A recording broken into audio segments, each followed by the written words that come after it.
Hi friends, welcome to Storytime. Today's story is about a humble girl, a promise made, and a love that returned, just as it said it would. Let's begin.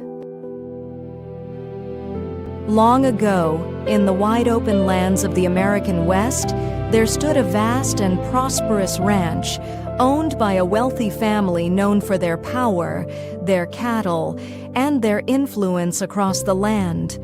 The ranch stretched for miles, rolling hills, golden fields, and long wooden fences that seemed to touch the horizon.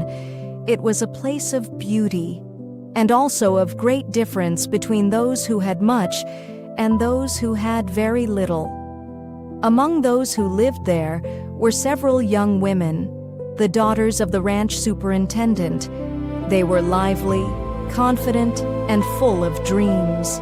One day, exciting news arrived. The son of the wealthy owner was coming to visit. He was young, handsome, and unmarried. Immediately, the house filled with excitement. "Oh, we must be ready," one said. "He may choose one of us," said another. They prepared themselves with great care. Dresses adorned with fringe, polished boots, fine hats tilted just right. They practiced their smiles, their laughter, and their charm. Each one secretly hoped she would be the chosen bride. But in that same house lived another girl. She was their cousin, orphaned at a young age, with no father, no mother, and no voice in the household. She did not wear fine dresses. She did not sit among them. She worked. From morning until night, she washed dishes, scrubbed floors, and carried out every task no one else wanted. Her clothes were worn, her hands rough, her feet often bare. Yet in her heart, there was a quiet gentleness and a dignity no one noticed. The day finally came. The young man arrived in a burst of excitement, horses galloping, laughter ringing, music filling the air. For days there was celebration, dancing under the stars, singing by lantern light, joy echoing through the fields. But the little cousin? She watched from a distance. She worked, while others danced. She cleaned, while others laughed. One evening, after supper had ended, she carried a pan of dishwater out behind the house. The night was quiet. The stars shimmered softly above. She turned toward the fence and suddenly stopped.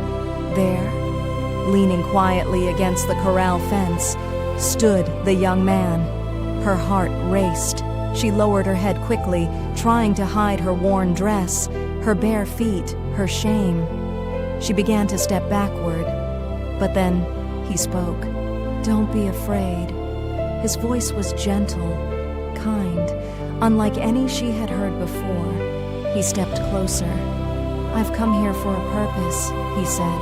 "I didn't come for the laughter or the fine dresses or the attention." He paused.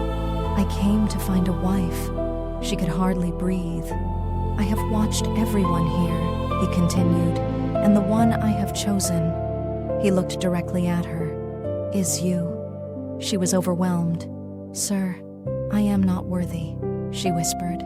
"I am poor. I know nothing of fine things. I could never be the kind of wife you need." But he smiled. "I am not looking at your clothes," he said softly. "I am looking at your heart." Then he asked the question that would change everything. "Will you marry me?" Oh, can you imagine how she felt? Just as we, once lost, unworthy, and broken, are chosen by a love far greater than ourselves, not because of who we were, but because of who He is. At last, she said yes, and he gave her a promise. "1 year from today, I will return. Be ready. Have your wedding garment on, and I will come for you." From that day forward, everything changed. She worked, but now with purpose. She saved every coin she earned.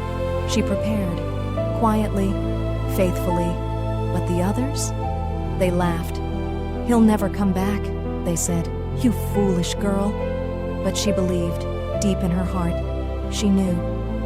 The year passed. The day arrived. She dressed herself in her simple but beautiful wedding garment. She stood at the door, waiting. Minutes passed. The laughter behind her grew louder. "Where is he now?" they mocked. But she did not move. "I still have time," she said softly. "I will wait." Then, in the distance, the sound of wheels turning, hooves striking the earth, a carriage approaching. Her heart leaped. He had come, just as he said. She ran, through the gate, past the roses, into his arms. And there, the humble girl who once washed dishes in silence became the bride, carried away into a new life, a life of promise, a life of love fulfilled. And just like that promise, there is one who has also said, "I will come again. May we be ready. May we be watching. May we be waiting with hearts prepared." Just as she waited, believing the promise, so we too wait for the one who said, "I will come again." And the scripture reminds us, "Let us be glad and rejoice and give honor to him, for the marriage of the Lamb is come, and his wife hath made herself ready." Revelation 19:7. And that's the end of our story for today, friends. Until next time.